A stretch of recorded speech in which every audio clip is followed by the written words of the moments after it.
Hi everybody, welcome back to Kat's Kitchen. So today we have another fast meal for you. We're going to be making a lasagna with a meat sauce.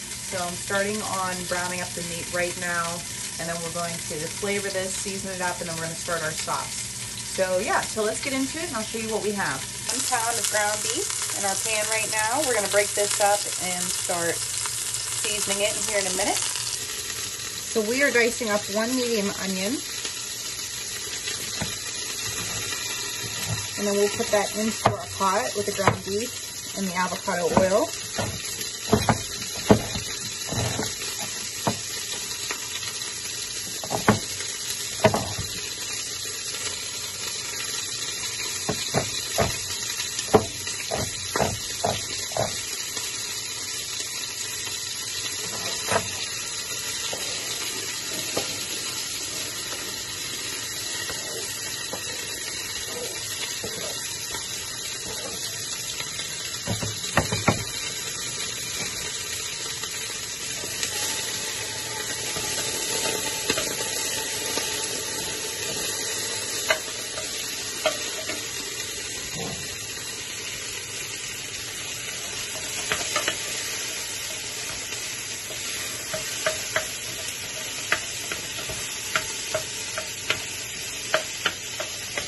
Going to get in there and break up that meat with those onions. Now we're going to start to season.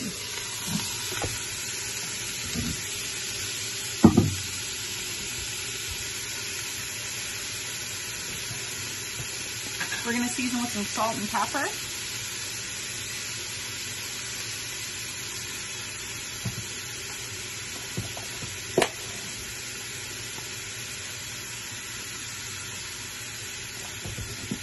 Some Italian seasoning,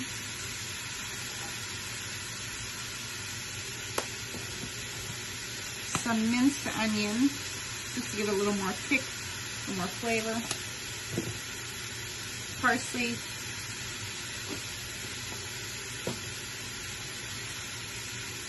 some garlic powder, onion powder. And then I have some fresh basil from my plant I'm also going to chop up and put in here too. I'm going to give this a little bit of a mix.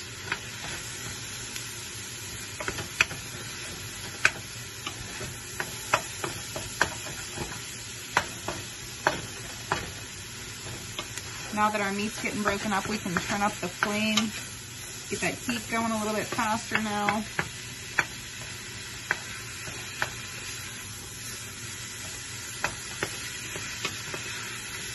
And let all of the meat brown and the onions saute. This process takes about anywhere from, let's say, about 5 to 10 minutes. Not too bad. I'm going to go grab our fresh basil and chop it up, and I'll be right back. Alright guys, so there's a couple ways you can do this. You can do this on the stovetop like what I'm doing if you're home with it. However, if you want to prepare this ahead of time, brown up your onions, your ground beef, and then we'll put in some garlic as well towards the end of this cook time because I don't want the garlic to overcook and burn. And then what you can do is you can then transfer all of this to a crock pot, pour the rest of your ingredients in, and then just let it slow cook for you. Or if you just want to cook it all on the stove, if you, like I said, if you have the means of staying home and watching it, that's perfectly fine too. Okay, so right now we're to the point where we're about to, like, I would say about the 7-minute mark where our beef and our onions and seasonings have been toasting off, getting nice and brown. Next, we're going to start to add in some of our wet ingredients. So we're going to add in some Worcestershire sauce, a little bit of soy sauce, and then we're going to add in some of our garlic.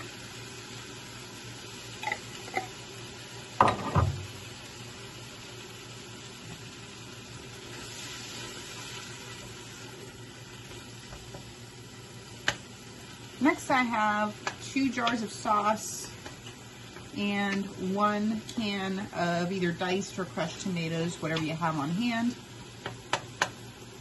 So I'm gonna open those and get those ready to go in here.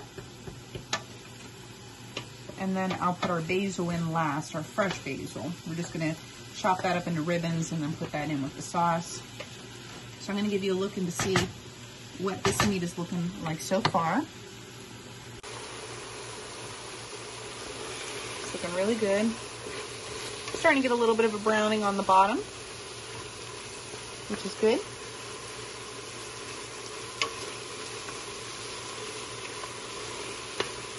And when we put our wet ingredients in, we'll pick up those brown bits on the bottom, and then that will add more flavor to our sauce. Next, I'm going to show you how I trim my basil. So we're just going to put all the leaves together.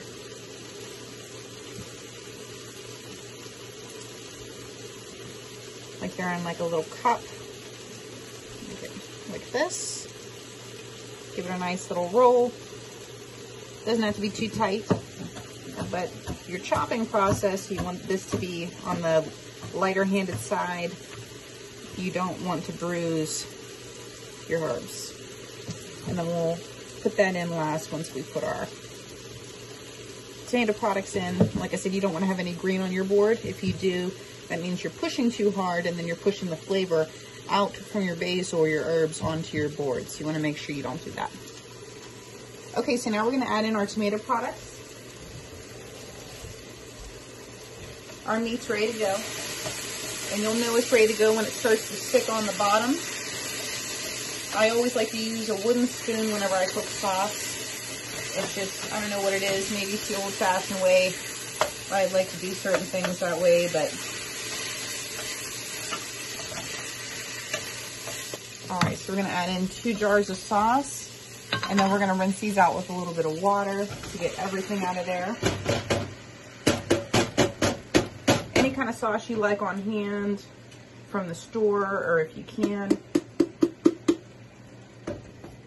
And then we're going to add in 1 diced tomato, or you can do crushed, and with the juice and all. And then now we're going to add in our basil that we just chopped up. Chopped up into ribbons. Nothing like fresh basil. Very good. All right. So I'm just going to clean out my jars with a little bit of water. Pour that all in here. And then we're going to get a lid on this, and we're going to get this down to a simmer. I'm going to leave this on low so it can start to reduce and thicken up. If you had some red wine or port or anything like that, any kind of cheap wine, when you're cooking, you don't need to use expensive wines. So that's one of the nice things. You can, if you get a bottle of wine and you don't like the flavor of it, you could pop it in the fridge and save it for when you're cooking, and then you can just pour it right into your sauces and your food and your dishes, cook off that alcohol, and then you can bring yourself a lot of flavor that way. So I currently don't have any red wine on hand, but if I did, I would probably put about, I would say, roughly about 1/2 cup with everything that we've put in here. So I'll see you guys back here in a little while. Like I said, I'm going to let this cook on the stove. If you're doing this in the crock pot, you're probably going to do, you could probably get away with on high for about 6 hours. Because it doesn't need to cook that long. You can do low for 8 hours if you want. That would be a little bit safer just in case so it doesn't burn. I've never really had any sauce burn in the crock pot, but just in case, if you want to do low for 8 hours. It doesn't really need 10 hours though. And then for the stovetop, I'm just going to keep this on low for probably about a good 3 hours. And I will continue to stir this throughout the day, and then I'm going to obviously sample it, taste it, see if it needs anything. And then the same procedure goes for your crock pot. If you have time throughout that 6 or 8 hour period, you want to give it a little sample and a stir to see if it needs any adjustments on the seasoning. So I'll see you guys back here whenever we're starting to put together our lasagna. Alrighty guys, so here we are back with our cheeses. I shredded 8 ounces of mozzarella and about 1/3 cup of Parmesan, and it's all mixed up in here. So now for our next cheese, we're going to be using some Ricotta cheese. And then we're going to season this.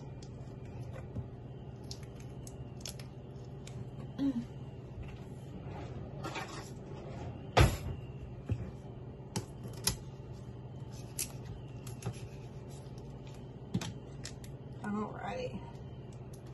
We're just gonna pop this in our bowl. And then to this, we need to add 1 egg.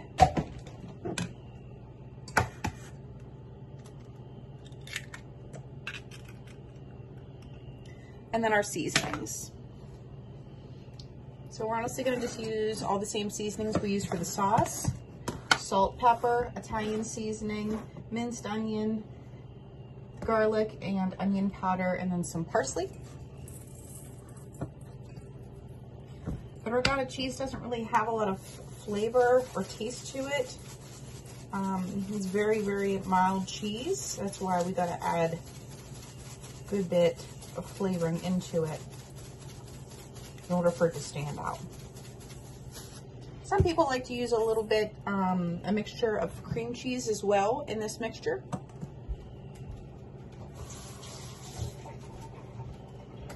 So that's always an option for you if you're feeling like, you know, have a bit of cream cheese in your refrigerator and you'd like to try it out. It gives it a very nice flavor as well.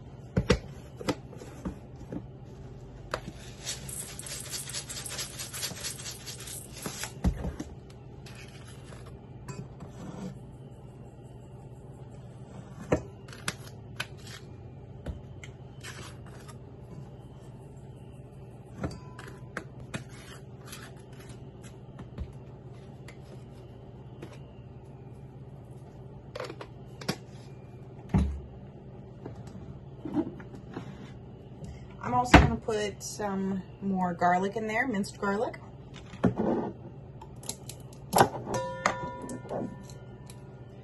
I used up the one from before. I usually buy these little ones when I'm in a pinch because I use so much at a time. I usually buy the larger ones. I think it's 3 pounds at a time from Sam's Club. I'm sure Costco has something similar too if you don't have a Sam's Club by you. But yeah. Always nice to have on hand. Okay, so now we're just going to give this a little mix.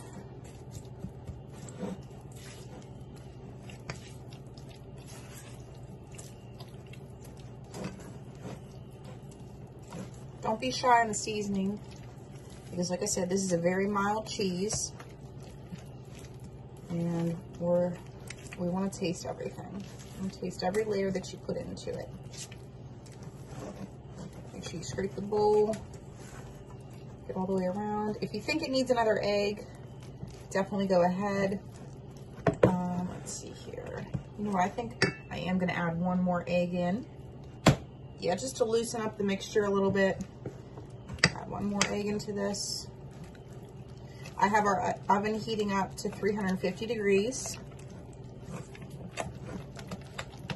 Yeah, this looks a lot better here. And that was an 8-ounce container of ricotta cheese. So I have a 13 by 9 pan. I'm just going to give this a little bit of spray with Pam, and I'll be right back. So next we're going to start our assembly process. I'm going to pop some sauce.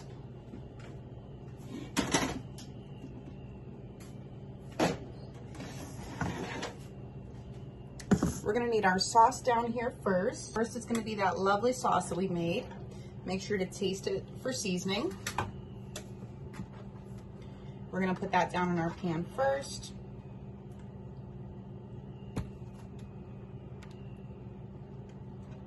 And then I have some no-bake lasagna noodles. I'm sorry, no boiling required. So they are ready to bake.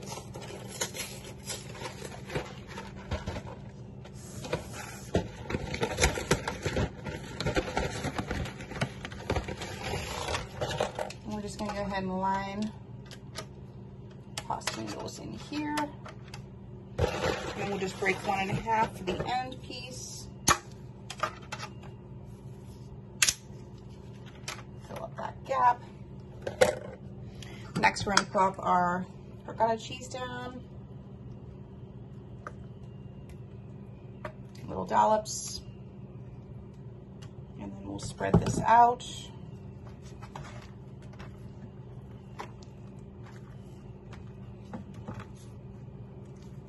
This process really doesn't take that long. And if you don't want to eat this right away, you can also freeze it. So it'd be a very good freezer meal.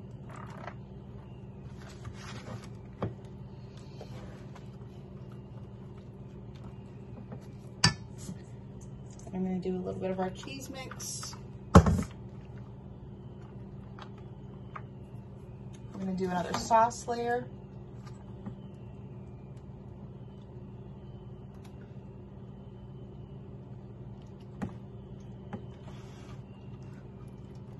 And then we're just going to repeat the process all the way up.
So now this is going to go in the oven, like I said, on 350 for about 45 minutes, and then we'll check to see if the pasta is done. Alrighty guys, so it only took about 45 minutes. And I'll show you what I checked with a knife. Just make sure your knife goes down nice and smooth in a few different spots, and it does. So yeah, it looks really great. So I'm just going to let this sit and rest here for right about 10 to 15 minutes, and then it's ready to serve.